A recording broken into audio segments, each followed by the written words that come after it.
2009 പുറത്തിറങ്ങിയ നീലത്താമര എന്ന ലാൽ ജോസ് ചിത്രത്തിലൂടെ തന്റെ കരിയർ ആരംഭിച്ച നടിയാണ് അമല പോൾ.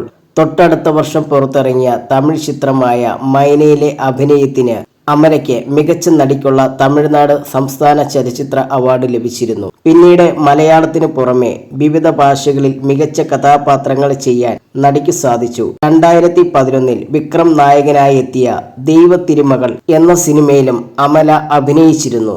JFW നൽകിയ അഭിമുഖത്തിൽ വിക്രത്തെക്കുറിച്ചും സിനിമയെക്കുറിച്ചും പറയുകയാണ് അമല പോൾ. ദൈവത്തിരുമകൾ സിനിമയെക്കുറിച്ച് ചോദിച്ചാൽ അത് വളരെ ഭംഗിയുള്ള ഒരു പടമായിരുന്നു. എനിക്ക് ആ സെറ്റിൽ നിന്നും നിറയെ സൗഹൃദങ്ങൾ ലഭിച്ചിരുന്നു. ഒരു കുടുംബം പോലെ തന്നെയാണ് എനിക്ക് തോന്നിയത്. മൈനയ്ക്ക് ശേഷം തമിഴിൽ ചെയ്ത സിനിമയായിരുന്നു ദൈവത്തിരുമകൾ.